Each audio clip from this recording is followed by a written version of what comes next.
இன்றைக்கு ஆணவ கொலை பற்றி நாம் பேசுகிறோம். இன்னும் தமிழொலியினுடைய காலத்தில் அது எவ்வளவு தீவிரமாக இருந்திருக்கும் என்று பார்த்துக் கொள்ளுங்கள். இப்போதே கொலைகள் நடக்கின்றன. அந்த சந்தர்ப்பத்தில் வீராயி ஒரு தலித் பெண், அவர் காதலிப்பது ஒரு மனிதர் சமூகத்தை சேர்ந்த ஒரு ஆண்மகனை. இப்போதும் பிரச்சனை நிறைய இருப்பது இவர்கள் மத்தியில் தான். அதை அன்றைக்கே கண்டு கவிதை எழுதியது வீராயி என்ற நாடகத்தை பற்றி ஆக்கியிருக்கிறார். தமிழொலி என்று சொன்னால் இது ஒரு இடதுசாரி இயக்கத்தில் இருந்து கொண்டு கம்யூனிஸ்ட் கட்சியில் இருந்து கொண்டே இப்படிப்பட்ட பார்வையை அவர் கம்யூனிஸ்ட் கட்சிக்கே கொடுத்திருக்கிறார் என்று சொன்னால் நீங்கள் அவருடைய பெருமையை உணர்ந்து கொள்ளலாம். ஒன்று. அதை போலவே மொழி பிரச்சனை, தமிழ் மொழியின் மீது ஒரு அடங்காத காதல் தமிழொலிக்கு இருந்தது. அவர் பெயரே தமிழொலி. தன்னுடைய பெயரையே விஜயரங்கம் என்ற பெயரையே பாரதிதாசனுடைய மகன் தான் மாற்றினார் என்று சொன்னாலும் அதை ஏற்றுக்கொண்டு இருக்கிறார். அவருடைய பாடல்களிலே இந்திய எழுப்பு இருக்கும், சமஸ்கிருத எழுப்பு இருக்கும். இதையெல்லாம் இடதுசாரிகள் மத்தியில் அன்றைக்கு எழாத ஒரு குரல் தமிழொலியிடம் எழுந்தது என்பதை பார்க்க வேண்டும். அந்த பார்வையோடு மாத்திரம் அல்ல, நான் பேசினால் நிறைய பேசலாம், இருந்தாலும் அடுத்து ஒரு பேச வேண்டும் என்பதற்காக சுருக்கமாக நான் சில விஷயங்களை சொல்ல விரும்புகிறேன். ஒரு கவிஞர் மாத்திரமல்ல, நல்ல விமர்சகர். பரிமேலழகர் உரையை கடுமையாக விமர்சனம் செய்திருக்கிறார்.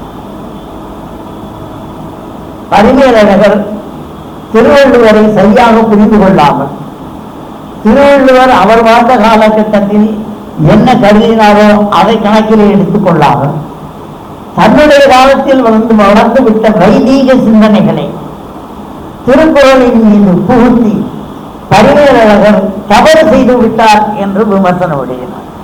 அதை பற்றி விரிவாக பேசுவதற்கு வாய்ப்பில்லை என்றாலும் நீங்கள் மனதிலே வைத்துக் கொள்ள வேண்டும். பரிமேலழகருடைய உரையை கடுமையாக விமர்சனம் செய்தவர் தமிழ். அவர் வைத்த காரணம் என்பது தன்னுடைய காலத்தினுடைய வைதீக சிந்தனையை திருக்குறளின் மீது ஏற்றிவிட்டார் என்று ஒரு குறை சொல்லி இருக்கிறார், ஒரு விமர்சனம் செய்திருக்கிறார். அது மாத்திரமல்ல, புதுமை பித்தன் தோமுசி ரகுநாதன் போன்ற தன்னுடைய சமகாலத்து எழுத்தாளர்களை மிக கடுமையாக விமர்சனம் செய்து தவறு என்று சொல்லுகிற அளவுக்கும் சென்றவர் நம்முடைய கவிஞர் தமிழொலிதான். அவருக்கு ஒரு மிகப்பெரிய ஆராய்ச்சி, அந்த ஆராய்ச்சிகளை படித்தால் சிலங்களில் திகைப்பே ஏற்படுகிறது. நானே பார்த்திருக்கிறேன். நாம் சாதாரணமாக சிவன் வணக்கம் பற்றி பேசுகிற போது என்னுடைய பார்வை என்பது, சிவன் வணக்கம் என்பது நிலவுடைமை சமூகத்தில் திணை சமூகத்திற்கு பிறகுதான் அதிகமாகிறது. ஆரம்ப காலத்தில் கொற்றவை வணக்கமும் முருகன் வணக்கமும் தான் கொண்டு தொல்காப்பிய காலத்திலேயே ஒவ்வொரு நிலத்திற்கும் திணைக்கும் ஒவ்வொரு கடவுள் என்று உண்டு. அதில் சிவன் பேசப்படுவது இல்லை. சிவன் பற்றிய குறிப்புகள், மறைமுகமான குறிப்புகள் தான் முன்னே தவிர இல்லை என்று. ஆகவே வரலாற்று ரீதியாக ஆந்த்ரோபாலஜி என்று சொல்வார்கள், மானிடவியல் நோக்கிலே பார்க்கிற போது தாய்வழி சமூகத்தில் கொற்றவையினுடைய மகனாக முருகன் தான் வர முடியும். தாய்வழி சமூகத்தில் தந்தைக்கு வேலை இல்லை, தாயின் வழிதான் மகன் அடையாளம் காணப்படுவான். கொற்றவையின் மகன் தான் கொற்றவை சிறுவை என்று தேவாரத்தில் சொல்லப்படும். கொற்றவையினுடைய மகனாகத்தான் முருகனை பார்க்க முடியுமே தவிர சிவனுக்கு மகனாக முருகனையும் அதற்கு பிறகு பிள்ளையாரையும் சேர்ப்பது என்பது புராண காலத்தில் ஏற்பட்டவை என்று பார்வையுடையும். ஆனால் சிவன் வணக்கத்தை பற்றி தமிழ்வழி எழுதுகிற போது சிவன் இந்த திணைகளை எல்லாம் கடந்தவன் என்று சொல்வார். ஒவ்வொரு திணைக்கும் ஒரு கடவுள், இந்திரன் ஒரு கடவுள், வருணன், மாயோன், சேயோன் என்றெல்லாம் இருக்கிற போது இவர்களுக்கெல்லாம் மேலானவன். இவர்களால் சப்காடு மாதிரி இவனுக்கு கீழே இருக்கிறவர்கள் மாதிரி சிவன் உயர்ந்தவன் என்ற ஒரு கோட்பாட்டை வைக்கிறார். ஒரு ஆராய்ச்சிக்கும் விவாதத்திற்கும் உரியதானது. அதை போலவே இந்திரன் வணக்கம், இந்திரனை தமிழ்நாட்டு கடவுளாக நாம் பார்ப்பதில்லை. தொல்காப்பியத்தில் பேசப்பட்டிருந்தாலும் அல்லது சிலப்பதிகாரத்தில் பேசப்பட்டிருந்தாலும் இப்போது யாராவது இந்திரனை வணங்குகிறார்களா? இந்திரன்லாம் டேமேஜ் பண்ணியாச்சு, அகலிய கரையோடு சேர்த்து இல்லையா? ஆனால் இந்திரனை ஒரு தமிழ் கடவுளாக பார்க்கிற பார்வை நம்முடைய தமிழறியவர்களுக்கு இருக்கிறது. இப்படி சொல்லிக்கொண்டே போனால் ஏராளமான கவிதைகளை எழுதியவர் என்பது மாத்திரமல்ல, அவருடைய பார்வைகள் வித்தியாசப்படுகின்றன, விவாதிக்கப்பட வேண்டியவையாக இருக்கின்றன. சிறுவர் இலக்கியம் இருக்கிறது அல்லவா? சிறுவர் இலக்கியம் என்று சொன்னாலும் அதற்கும் முன்னோடியாக தமிழறிதான் இருக்கிறார். அதிலும் அவருக்கு ஒரு பங்களிப்பு இருக்கிறது. அதாவது இன்னும் நாங்கள் தமிழ்நாட்டில் 30 எழுத்தாளர் சங்கம் வைத்திருக்கிறோம். இந்த 30 எழுத்தாளர் சங்கம் தமிழ்நாட்டில் நாங்களெல்லாம் ஆரம்பிப்பதற்கு முன்பே தமிழ்நாட்டில் ஒரு 30 எழுத்தாளர் சங்கம் இருந்தது. அகில இந்திய அளவில் ஒரு சங்கம் உருவாக்கப்பட்டது. இந்தியிலே புகழ்பெற்ற முல்தாஜ் ஆனந்த் போன்ற எழுத்தாளர்களை உருவாக்கினார்கள். அதற்கு தமிழ்நாட்டில் ஒரு கிளை உருவாக்கி அந்த கிளையிலே செயல்பட்டவர் தமிழொலி என்று சொல்கிற போது அவர் பேச்சாளராக, எழுத்தாளராக, கவிஞராக, ஆராய்ச்சியாளராக, கலாசிரியராக மாத்திரம் இல்லாமல் ஒரு களப்பணியையும் செய்திருக்கிறார்.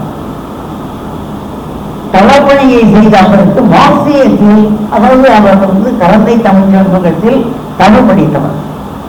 அவருக்கு ஒரு பெரிய ஆங்கில அறிவு இருப்பதற்கான வாய்ப்புகள் குறைவு. அப்படி இருந்தும் அவர் மார்க்சியம் பற்றி மிக தெளிவாக புரிந்து கொண்டு, இந்த கருத்து முறைவாதம், பொருள் முறைவாதம் என்றெல்லாம் சொல்வோம், அதையெல்லாம் என்ன என்பதை விளக்கி தன்னுடைய நண்பருக்கு கடிதம் எழுதியிருக்கிறார். அவருடைய கடிதங்கள் இப்போது தொகுக்கப்பட்டு வந்திருக்கின்றன. இதை பார்க்கிற போது அவருக்கு எவ்வளவு பெரிய விரிந்த பரந்த ஒரு அறிவு இருந்திருக்கிறது என்பதையும் நாம் தெரிந்து கொள்ள முடியும். இப்படி ஒரு பன்முகத்தன்மை வாய்ந்த ஒரு கவிஞரையாக அவர் இருந்திருப்பதை பார்க்க முடிகிறது. இன உணர்வு, பொது உடைமை இயக்கத்தில் பல பேருக்கும் மொழி உணர்வு இருந்திருக்கிறது, ஜீவாக்கள். ஆனால் தமிழன் என்ற இடமானோடு அந்த நாளில் எழுதியவர்கள் ரொம்ப குறைவு. தமிழன் என்ற இன உணர்வோடும் எழுதிய ஒரு கவிஞர் தமிழுடையார். இப்படி பன்முகத்தன்மை, எல்லா விதமான ஆற்றலும் அமைத்த ஒரு கவிஞர். அவரை தமிழகம் சரியாக அறியவில்லை என்பதாலேதான் நாங்கள் அவருக்காக ஒரு விழாக்குழு அமைந்து அந்த விழாக்குழுவிலும் அதனுடைய சார்பாக சில கோரிக்கைகளை வைத்து அந்த கோரிக்கைகளிலும் சிலவற்றை நிறைவேற்றி வெற்றி பெற்றிருக்கிறோம் என்பதில் மகிழ்ச்சியோடு இருக்கிறோம். இந்த செப்டம்பர் 21ஆம் தேதி அன்று சனிக்கிழமை என்பதாலே சென்னை பல்கலைக்கழகத்தில் தமிழர்களுடைய நிறைவு விழா நடைபெற இருக்கிறது. அந்த நிறைவு விழாவுக்கு உங்களுக்கான அழைப்புதலை உங்கள் இலக்கிய வட்டத்தின் மூலம் நாங்கள் அனுப்புகிறோம். அந்த நிகழ்ச்சிக்கு பல்கலைக்கழகத்தில் வந்து கலந்து கொள்ள வேண்டும். 3 நாள் நிகழ்ச்சி நடக்கிறது. தமிழை பற்றி மக்களிடம் பேசுவதற்கும் நாம் மரியாதை செய்வதற்கும் நம்மை தயார் செய்து கொள்ள வேண்டும் என்று கேட்டு விடைபெறுகிறேன். நன்றி, வணக்கம். கிருபைகளில் மகிழ்வினையே கருணை என கொடுப்பவரே, கிருபைகளில் மகிழ்வினையே கருணை என கொடுப்பவரே, சிறப்புடன் விளங்குவிடும் சீர்கவியை தருவீரே, உறவினரே உண்மையே உள்ளவர்கள் நினைவாரே, நல்கருத்தை நபிதிடவே நீரும் நற்கவியை தந்திருவீர் வாழுமையம். அனைவருக்கும் இனிய காலை வணக்கம். சமீபத்தில் தான் ஆகஸ்ட் 26ஆம் தேதி தான் திருவிக்கா அவர்களுடைய, தமிழ்ச்செந்தர் திருவிக்கா அவருடைய பிறந்த நாள். அதை ஒட்டிய கவிதை இது. திருவிக்கவும் இலக்கியமும் என்கிற தலைப்பிலே, நம்மை தழுவும் தென்றலை துருவி கேட்டால் கூறும் வார்த்தை திருவிக்க. நம்மை தழுவும் தென்றலை துருவி கேட்டால் கூறும் வார்த்தை திருவிக்க. தேசிய தலைவர்கள் அறிந்த தமிழ்முகம், தேசிய தலைவர்கள் அறிந்த தமிழ்முகம்.